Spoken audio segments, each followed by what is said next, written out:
if children could enter adulthood with confidence in their own perspectives and really strong skills in reasoning through the way they saw the world, problems they faced, and an ability to examine their own assumptions and look at alternative points of view, that really, I don't know that there's a stronger tool you can give young people as a way to take control over their lives.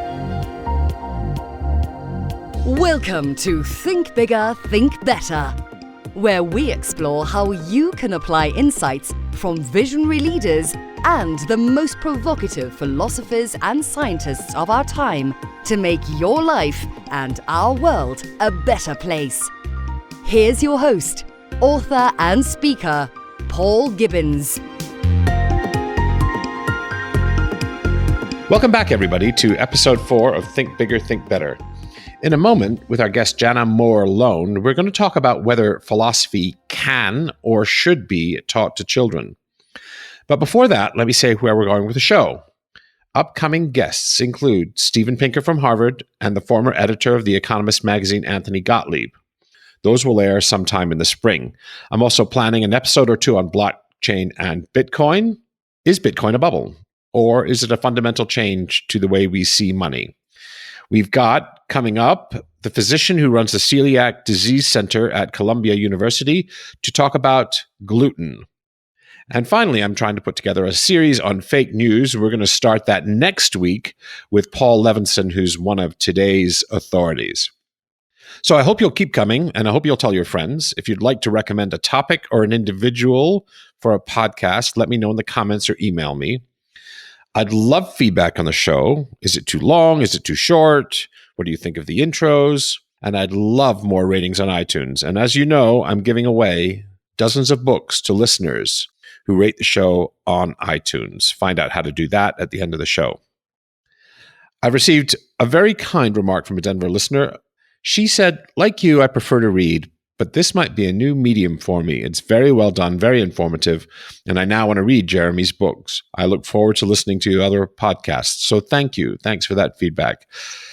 So on to today's show. What are some of the huge questions in life? Well, some of them are ethical. What's the right thing to do? Is maximizing happiness a sound principle? What about the ethics of violence? When is war justified? When is killing someone justified? Why is killing animals justified? We have the domain of knowledge or epistemology. What can we know? How do we know what we know? How sure can we be about what we know? We have the domain of political philosophy. How do we govern ourselves? What's justice? Is inequality bad? What kind of democracy works best? And we have metaphysical questions about the nature of the universe. Is the universe infinite? Are there many universes? Does God exist? What is real? How do we know electrons and quarks are real? How do we know that we exist?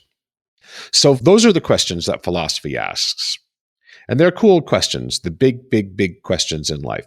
But while it never produces definitive answers, philosophy is the process of thinking about and engaging with the questions. And that's what makes philosophy what it is. What makes it not science and what makes it not religion is the fact that it's the way you think about the questions that's important and not necessarily getting to definitive answers. In fact, the oldest questions in philosophy still don't have any definitive answers at all. It's the discussion of these questions that really provides the value.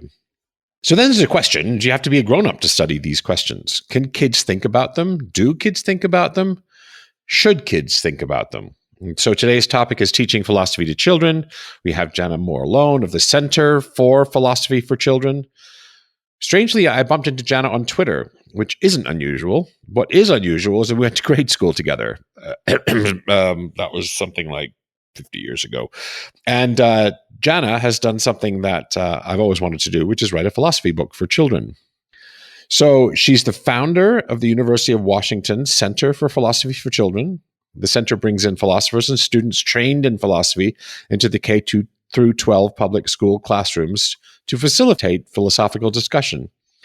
Jana is the author of The Philosophical Child, which explores ways that parents and other adults can stimulate philosophical conversations about children's questions.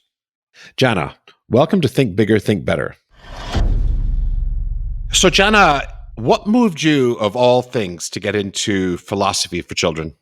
Well, I'm often asked that question. And it really started for me. So before I did graduate work in philosophy, I was a practicing lawyer and I did a lot of work with children and families. And I began to think about ways in which children might be empowered to take control of the circumstances of their own lives, because in so many of the situations in which I was involved, children were relatively powerless and the law could come in and change the circumstances to help them, move them into foster care, etc. But the children themselves weren't really being given tools, at least not by the law. That's not really what the law does, to kind of move forward in their own lives in healthy ways. So I started thinking about that around the same time that I decided that I was going to pursue the PhD in philosophy. I'd had my first child and I took some time off with him and decided to go ahead and start working on the dissertation. And around that same time, I read a book by a former professor of mine, Gareth Matthews, who wrote about sort of children's philosophical inclinations. And that was really quite revelatory for me. And I started thinking about that. And then, of course, I had a second child. And then as I was finishing the dissertation, my oldest son was then around 4. And of course, 4-year-olds ask lots of questions. And he was asking questions like, what is fairness? Or can you be happy and sad at the same time? Or are numbers real? And I recognized that these questions were genuinely philosophical questions. And so I began thinking about whether thinking about those questions might help children to be able to start to trust their own views, think more clearly. Because one of the things I knew about myself is when I was a young child, I thought a lot about these kinds of questions. And I had a lot of support for reflecting and talking about big, serious questions. And that support and the fact that some of the adults, at least around me, really listened to what I had to say gave me confidence that in my own views and my ability to articulate those views and sort of my work at reasoning through them.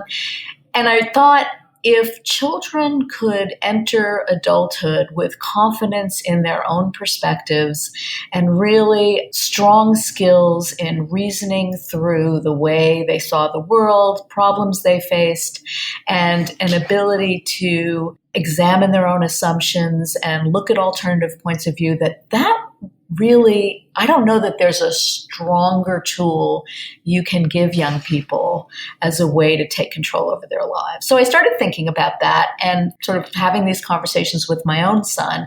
And then I asked his kindergarten teacher, it was kindergarten, might have been preschool, if I could come into the classroom and have a conversation with the class of children. And she was quite open to that. And so there were about 10 or 12 5-year-olds, I think it was, in the class.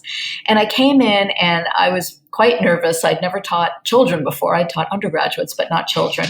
But I brought a book that Will and I had really enjoyed, which is one of the Frog and Toad books by Arnold Lobel, which are very philosophically suggestive, and read them a story about bravery. And we ended up having, for about 20 minutes, this wonderful discussion about whether you can be brave if you're afraid, and the relationship between bravery and fear, with the children saying things like, well, bravery is when you're scared to do something and you do it anyway. And so that led us to talk about whether you can be brave if you're not afraid, etc.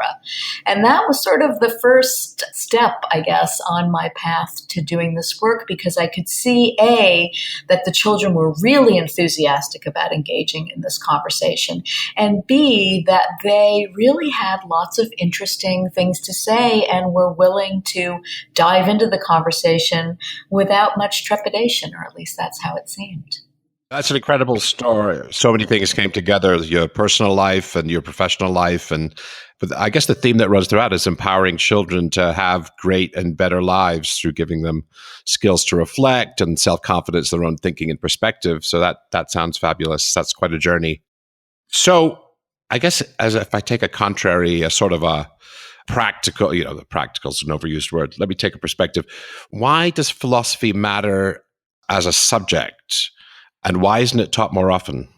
Well, I think it matters as a subject because I think it's something we actually do all the time. And it's part of being a human being is to think about big questions like, is this the right thing for me to do? Or why am I here? Or what does friendship really involve, et cetera. And I think it's unfortunate that we tend to think of philosophy as this academic subject that is taught only in colleges and universities, as opposed to something that's really part of being a human being. So I think that there are several reasons why philosophy itself has kind of both become this academic subject and as a result not generally been something to which most people are introduced outside of university. And I think part of that is that the discipline itself has become increasingly specialized and narrow, at least in some places. There are people within the discipline who are working to try and change that. But in general, I would say the discipline has become much more narrow and specialized, certainly, than it was in, say, the time of the ancient Greeks. And so because of that, you might walk into a talk given by a philosopher in an academic setting and really have no idea what he or she is saying because there's so much technical jargon being used, and the conversations tend often, not always, but often, to focus on very narrow subjects. And for most people who aren't part of that professional discipline, that's not very interesting. And I think the second and maybe related reason is that, our culture tends to be a very practical, can-do, focus on doing culture. And the idea of spending a lot of time wondering and reflecting about life in general is not something that many people think of as an important way to spend your time. And one of the things I think is really important about doing this work with children is that I do think it's an important way to spend your time. I think keeping alive the sort of wondering mind that that most of us have in childhood is really a powerful way to enrich your life and to give children the message that wondering and reflecting about big questions is a valuable way to spend time, I think is really a service to them. Very cool. Some of the people that we think of as being some of the greatest achievers, Bill Gates used to have a thing called Think Week, where he used to take some time off for a week and just read and reflect and walk in the woods. And as someone even more of a business icon, Jack Welch, chief executive of General Electric, used to have 1 hour a day where he absolutely would spend it reflecting and thinking about what he was doing and was he delivering what he said he was going to be doing and some of the bigger questions. So that's certainly a man that was driven by quarterly results, but made time for reflection and to think about bigger questions. So it's not alien. It's certainly not alien in successful people that they spend some time reflecting on bigger questions. Absolutely right. It's that time of year, too, when I think everybody would benefit from, it's kind of an artificial divide, the 25th of December or the 1st of January. But I spend some time thinking about the big questions in life about this time of year, whether I'm doing what I want to be doing and whether I'm serving the people I need to serve and all of that. We do a monthly workshop for teachers in which we engage in philosophical inquiry together. There's usually 20 or 25 of us. And often, people will tell me, I so look forward to this. It's so important to me to have this time to think about these questions with other people because it's not something I ever get to do otherwise. So I think it isn't that people don't want to do it. I think it's just that for many reasons in many people's lives, it's hard to find a space for that. Am I on your mailing list? Because if I'm not, I should be, because I'd certainly, yes, it's not out of the question that I'd come to Seattle. Yeah. For listeners, Jana's in Seattle, which is one of my favorite cities in the world. So that's cool. So resources, what are some books for teens or even younger? The way you're describing it, any book any book could be read in such a way as it introduces philosophical questions, but some perhaps are more able than others. So what are some resources or books for teens or younger kids that? Yeah. So for teens, I would say, I mean, there's very different kinds of things, right? So with younger kids, I'll start with younger kids. With younger kids, we don't really, introduce philosophical questions in a sort of direct way. We'll bring in a story like, as I mentioned, the Frog and Toad stories. There are lots of examples on our website of picture books and other chapter books for younger students that we think are particularly philosophically interesting, along with some of the questions they might raise. But really, we always look to the children for what questions the story makes them wonder about. And some stories lead you to wonder perhaps more directly than others. But as you say, I think most texts, if they're well done, raise some big questions. For older students, for, say, teenagers, there are two books that I often recommend. One is Sophie's World by Jostein Gaarder, who's a Norwegian writer. And that's a wonderful kind of mystery story about a young girl that involves her stumbling into the history of philosophy. And it's really, really well done. And students to whom I've recommended over the years really like it. He's actually written recently, too, a book that's for younger kids, more of a picture book called Questions Asked, which is just a lovely book with illustrations that asks questions, just as a series of questions like, can anyone know what I think? Or is it possible to be afraid without knowing what you're afraid of, etc. So that's just a lovely newer book.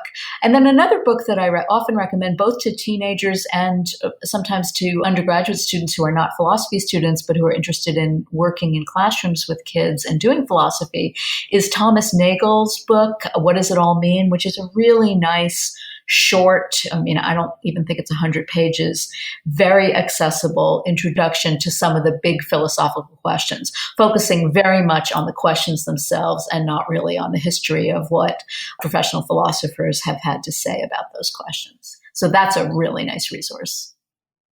Okay, well, that's super helpful. You spoke to me in our earlier exchange about the Velveteen Rabbit story. That's one that was quite touching and moving to me. Maybe tell us a little bit about the Velveteen Rabbit. Sure. And that is also on our website, so listeners can look at that as well. But the Velveteen Rabbit, which many parents will know, is a story about a stuffed rabbit who is trying to decide at the beginning of the story if he's real or not. And one of the other toys in the nursery tells the stuffed rabbit that he will become real when he is loved. And the boy to whom the stuffed rabbit belongs is not that interested in the stuffed rabbit, but then he gets very sick, and the stuffed rabbit becomes kind of his beloved comfort companion.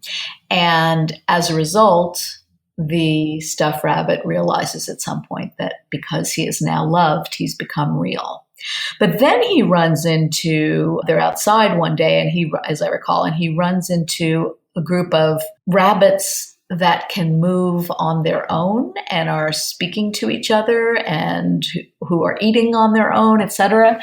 And he realizes, because they make fun of him and say, "You're not real, you're just a stuffed bunny," that he's not real in the way they are. And so it raises these really nice questions about what does it mean to be real, of course, and then are some things more real than others? It's sort of a takeoff in some ways on Plato's idea of various levels of reality, right, and the forms and all of that. And it's a charming story and raises very nicely for children this big question about what being real is. And for children, especially in the context of this story, often children do have toys or stuffed animals or dolls to which they are very attached and which are companions for them. And so are they real? Well, they're there, right? And the relationship that the child has with the object is a real relationship, at least from the child's point of view. So is that object real? Maybe it's real in a different way than the child is real. And what does that mean? And so on. Huge metaphysical questions and ones that are 25, well, at least 2,500 years old, 2,500 years old, or maybe older. And there's another lovely story that I picked up from our conversation, which is it's the story about the brain in vat. I mean, listeners will be familiar with The Matrix, where adults are persuaded that they're living in a different reality than they're living in, which of course raises the question is what is reality? But they're wired up to a supercomputer that's draining the electricity from their bodies. And they're led to believe by electrical stimulation in their brain that they're living in a world that looks like the world that we live in now, except it's a neurological construction, if you want. And you had an experience of a young girl, I think she was in fifth grade, experimenting with those kind of thought problems, if you will. I love that example. I mean, of course, The Matrix is based on Plato's allegory of the cave and this idea that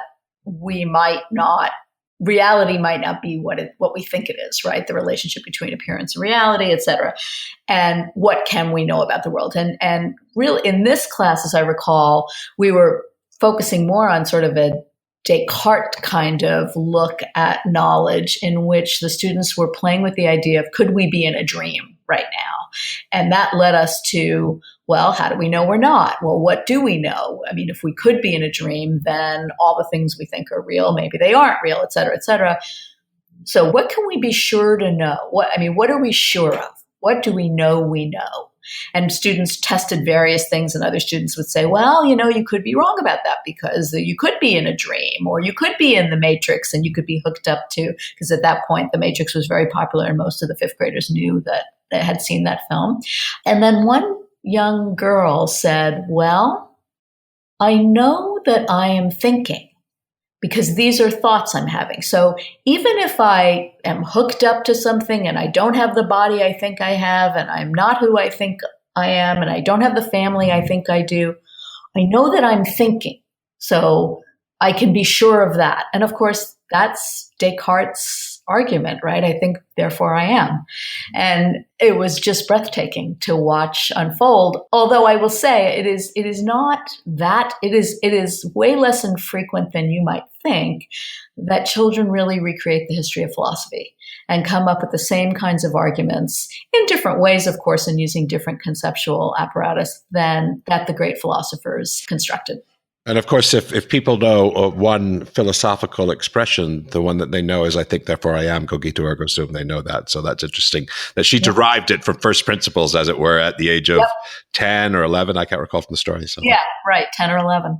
And that's spectacular. And I think a lot of parents, I'm touched by that as a parent, the fact that children have access to the kind of questions and the kind of reasoning that, in our society, we don't teach philosophy. You'd be very lucky to get it in high school. Right. And then once you're in college, you're driven to the major that you've chosen. And for good and bad reasons, people don't choose philosophy as often. And it's, if you're lucky, you get one semester of it as an elective. And of course, while I, of course, love philosophy and studied it for years and continue to study it, I also think that there's a distinction between studying philosophy and just thinking philosophically. And with at least young children, I'm not necessarily hoping that they'll grow up and become philosophers or major in philosophy in college. But I am really hoping that they continue to think about these big questions, that they develop greater confidence and skill in tackling difficult, big topics. And because often children will say things like, I think about these things a lot, but adults don't take us seriously. They don't really listen to children. And so one of the things that I'm really interested in is helping parents and grandparents and adults in general really look at children differently than I think our culture tends to understand that they are capable of philosophical thinking, and that, in fact, they have a lot to contribute to the way we think about some of the big questions in life. I guess you were moved initially anyway with concerns, very touching personal concerns about children and children's empowerment and enabling children. But how would this sort of education help the world, like in a bigger picture, like if all children, all young adults were introduced to this sort of practice, and you've made a great distinction between studying philosophy and thinking philosophically, but if they were all introduced to the practice of thinking philosophically and maybe a little bit of philosophy, maybe a little bit of the great philosophers, well, how would the world be different? Well, I guess there's several kinds of answers to that question. And I also want to be careful not to, make grandiose claims about the power of philosophy to change the world or anything. but I think that when children are listened to carefully in the way that adults listen to other adults, it is a very powerful experience for children. And because philosophical questions are not the kinds of questions to which any of us have final settled answers, so that unlike many areas in which there is adult and child interaction, the adults are not the experts. We aren't the people, teaching them what, free will is or what it means to be a good person. We're still thinking about these questions. Maybe for some of us, our thinking is farther along, maybe not, but we're all still trying to understand the world that we live in deeper, better ways. And so I think for children to be a part of that conversation in a more equal way, to know that the way they think and their perspectives on the world are valuable, is really powerful. And again, I think philosophy is particularly suited to that because the questions we deal with are provisional. They have only provisional answers. We don't have final answers or full answers for philosophical questions by definition. Well, I think I'm reminded of a quote by John Stuart Mill. It may have been John Stuart Mill. I'm not sure where he says something like, "The uninformed are very certain, and the intelligent are full of doubt." What quote am I talking about? You know the one I'm talking about? It might have been Russell, actually. I've stuffed it up. It's a really powerful quote. Basically says, well, there's too many people who are too certain. In psychology, there's a word for it too, which has also escaped me. I'm showing all of my 57 years here. But we have a world where certainty about answers to complex questions is rewarded. It's incentivized, if you want to use that term.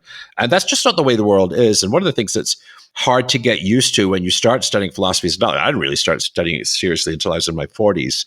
And studying it seriously as an adult, you have to get used to the fact that although the questions have been around for a long time, they're not settled. And that's a level of, just unlike other disciplines, because it's not true that science is settled, but the way we teach it, science is settled, history is settled.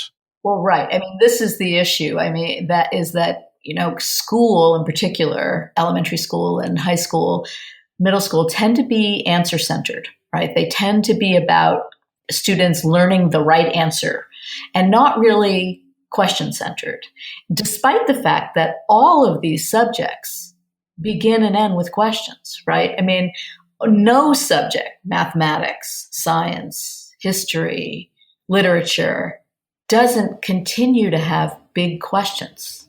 So it is really interesting when you think about it that school tends to be so focused on gaining certain pieces of knowledge, information, and less on kind of how to think and how to ask good questions and how to think through questions, when in fact, most of life involves questions, whether they're big questions or not. Much of life involves working through problems and questions, not just living in a world of certainty, because we don't live in that world. It's a lesson I had to learn early myself, because one of the questions that really plagued me when I was in my 30s was, what am I going to do with my life? And the way I approached the question is that the answer would appear, be some beautiful bullet point or one bullet point thing about my purpose in life, if you will. And it actually caused me a certain amount of existential pain not having the answer.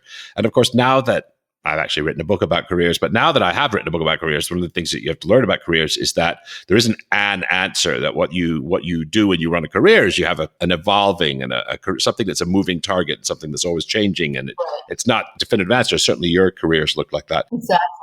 Well, I have this powerful memory of being about 19 years old and in college and coming upon this realization that I think I hadn't been fully aware that I thought part of me thought that at some point there would be like a schema that would provide me with all the answers and that all the adults already had them. And I remember realizing no one has all the answers. I mean, I just remember how powerful that was for me. So, yeah. Indeed, indeed. So let's ask, if I may, how does it work to introduce this to children? Like practically, like what are you doing with your day job's a complex thing, but what are you doing with schools and with school systems to? So typically we come into a classroom and we bring up some kind of a prompt. So it might be a picture book, it might be an activity, it might be a game, it might just be a question. And we ask it and sort of, so let's say it's a story. So we read the story and then we ask the students, so what questions does this make you wonder about?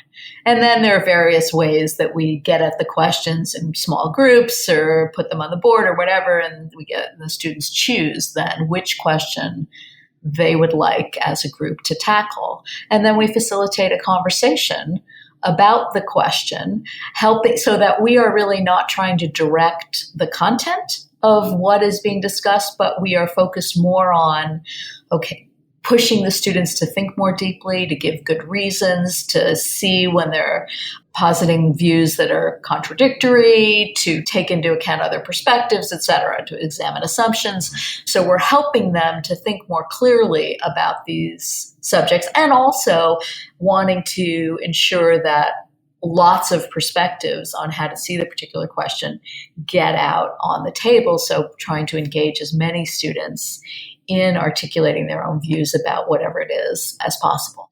And I think that that's really what's most important in being able to facilitate these kinds of conversations. What I always say to parents and grandparents is a lot of this involves really listening to what the child or children in your life are saying. So not so much thinking, okay, we're going to have a philosophical conversation today about free will. What do you think about free will? Which your 4-year-old is going to look at you like, I don't know what you're talking about. Yeah. But rather to when you're reading a story and your child says something like, why do people die? Not being A, scared stiff of entering into that conversation with them, or B, thinking, oh, they don't, they don't really understand this. But just asking the questions, well, why do you think it? Why do you think people die? What do you think about that? And just entering into the conversation, because of course, that's a question that I think none of us have a final answer to. And it's a question I find that children are often really interested in talking about. You know what's funny about that? The way you're describing that interaction, it's the adults who will be co-partner, and the adults will be learning a great deal as well, which is it's so fascinating to me to listen, because even though we start with this will be helpful and empowering to children, actually being engaged in this dialogue with anyone and having to find answers yourself or having to sit with the questions yourself would be tremendous for adults who spent too little time reflecting and too little time thinking about the big questions. So, yeah, one of the most fun parts of my job, aside from working with kids, is working with teachers and other educators at the university and outside of the university who are interested in exploring these questions together. It's wonderful. So, Jana, let's have an example for listeners who might be curious about how this works on the ground and not abstractly. What's another example of how this looks in the classroom? Well, I'll tell you a story that happened very recently, just in the last couple of weeks in a classroom. We were exploring the question that one of the children asked, which was, why don't we call humans animals when we are animals?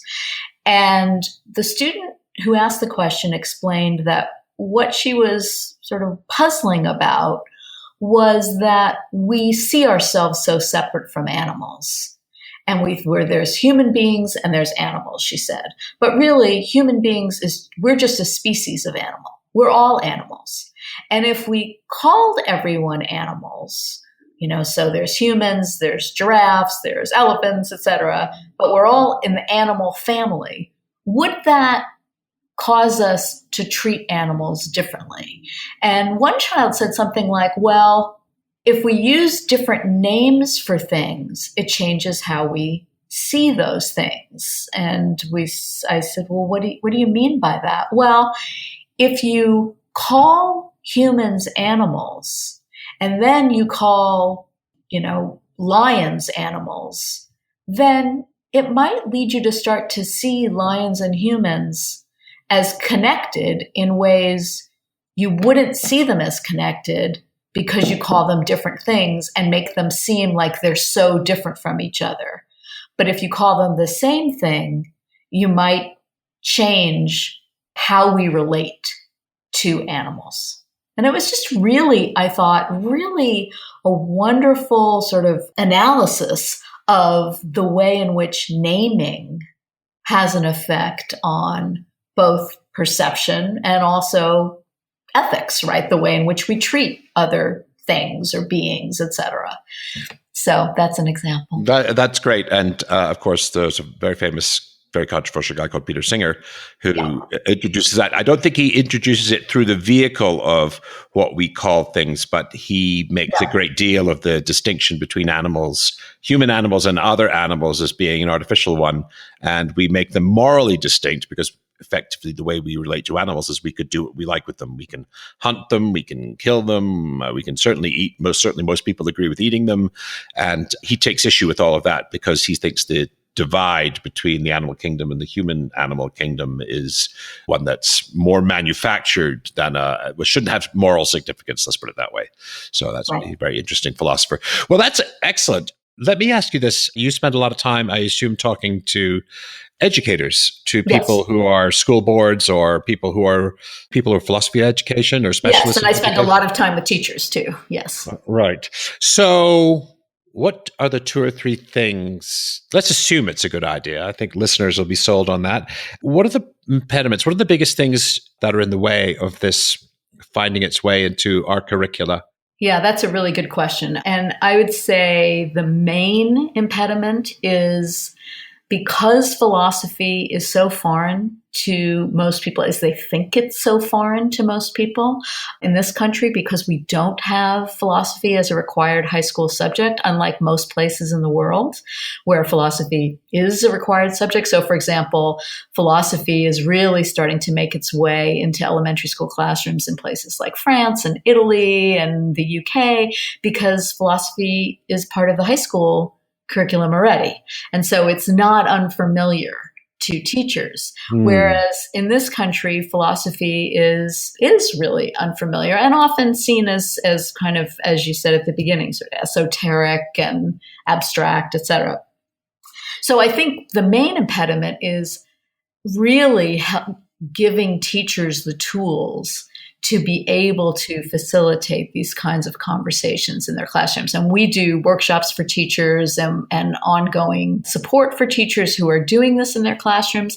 But I would say that is the most significant challenge, because the way we do this in the Seattle area, for example, is we send trained people, philosophers, educators into schools, sort of a philosopher in the school program, like the Writers in the Schools program or the Artists in Residence programs, very similar kind of model, to come in and facilitate philosophy sessions each week. And that's a lovely model because the teachers welcome us coming in. The teachers then can observe and participate, but they don't feel like there's a whole nother subject they're supposed to be learning how to do, which right now for teachers feels pretty overwhelming since they're being asked to do something new about every 10 minutes. And so having us come in and support this, and without really them having to do anything but be present. And if they want to participate, they can. And some teachers then want to take our workshops and want to start doing this on their own, et cetera, but some do not.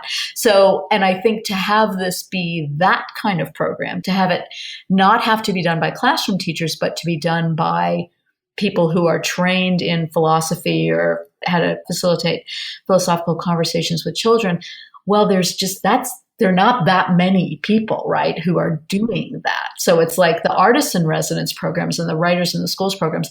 Those kinds of programs tend to be, they send people in for a very short period.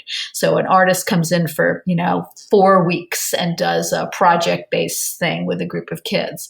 But our program is really every week, all year long. And I really think that is meaningful to the kids because the philosophical community grows. And so really, in order to have that take hold, what would be ideal would be to have the classroom teachers invested in this and be able to do this themselves. But given the current state of our educational system, and also given the way the United States education structure is, school structure, every district is different, every state's different, right? So it's really complicated to try and think about how you would do this large scale. But I would say on the smaller scale, we have really been encouraging to parents who are interested in this to come to our workshops, to learn how to do this, and then to be able to go into their children's classrooms and facilitate conversations with their children's classrooms or with other classrooms in their children's schools. And that can be a really nice model. What we often will do, I mean, we don't do it so much anymore because at this point we have more demand than we even are able to meet. But what we used to do when we were doing a lot of outreach to the schools would be to say, we'll come in and do a demonstration class. We'll just do one class and a philosophy session, and you can watch and see what you think. And usually, I mean, children really do take to it. And so the teachers then would really want to have it continue. That's wild. I mean, getting anything done nationally is, of course, out of the question. In Seattle, have you been able to make, if you want, district-wide progress? You know, we actually, that hasn't even really been one of our goals so much. Our approach tends to be sort of bottom up rather than top down. Yep. So we don't spend a lot of time talking to administrators about, you know, getting this into their schools. We actually start usually with a school with a teacher, a couple of teachers who either have come to our workshop or hear about us for whatever reason. And then we go into that classroom, and then word spreads and other teachers want it. So there are several schools where we are in a multitude of classrooms, and we made the decision maybe 5 or 10 years ago to focus on really developing deep presence in a smaller number of schools rather than a more superficial presence in a larger number of schools. I got it. Yeah. And so that's what we're doing. And one of the models that I really see as promising is this philosopher in residence model. So we do have a philosopher in residence. We've had her now through grant funding this is her 5th year in a school in South Seattle. And she's able to be in lots of classrooms to communicate with the teachers, with the parents, et cetera. And I think that model, if we were able to set that up in more schools, that would be powerful. Like the school nurse, but for thinking. Exactly. I like that. Exactly. Yes. That's great. And listen, let's imagine that we have a listener who's inspired by this and wants to get involved. I mean, it could be me, right? Say, I think, well, first of all, a couple of questions. But do they have to have a core training of philosophy, like a couple of undergrad classes or a master's? If not, hopefully not, because there are too few of us around, then what could they do to make themselves an avatar or a... Really good question. And the answer to your first question is no, they do not. They certainly don't need a PhD or a master's in order to be able to facilitate these conversations. What they need is, and I've written some about this, is what I call philosophical sensitivity. That is kind of a sensitivity to the philosophical dimension of what children ask and say. So an ear for it. And I think the way to develop that is largely, you can do some of it through reading. There's a lot online now. We run a workshop that's free. We welcome people to come every June. There are other workshops like ours around the country. The best places to look are on our website, on the Plato website. People are free to write to me. I get emails like this all the time, and I'm able, usually from wherever someone is, to find someone close to them with whom they might be able to connect. So there's lots of resources out there right now. There's lots of information on our website, as well as the Plato website, about lesson plans and books you can use and ways to go about it, etc. So that's probably where I would start. Okay, just for listeners, Plato is the Philosophy, Learning, and Teaching Organization. Yes, and it's the kind of national umbrella organization that a group of us founded 8 years ago that brings together those of us around the country who are engaged in doing this work. We have a conference every other year, and we also put on a seminar every other year for high school teachers, and there are various other programs that listeners can learn about on the website. Super. Super. Well, look, you've been so generous, and I've found myself really, really inspired myself to maybe come to one of your workshops in June or to take something Great. online. It would be really fun. In fact, I have enough time in my hands as a writer to really almost be that guy who offers themselves to middle schools and high schools to do this. So anyway, there's a very practical side of this conversation as well as an inspirational side, as I might find something more useful to do with my time. Well, we would welcome you to come to Seattle this June. So we'll be in touch about that. I will put, in fact, the dates of your workshop on my website, as well as resources to your book, to Sophie's World, to the Thomas Nagel book, What Does It All Mean?, to the Frog and Toad books, to the Velveteen Rabbit books, and to Plato, and to, of course, the Center for Philosophy for Children. So I'll give listeners a chance. And I will say that there's a page on our website that has over 100 books like the Frog and Toad books and sort of questions that they might raise, et cetera. That's really, really a nice resource for parents in particular. And a link to that also, of course. Yes. All right. Thank you. Thanks. Oh, you're very welcome. Really nice to talk to you. All right. Nice to talk to you also.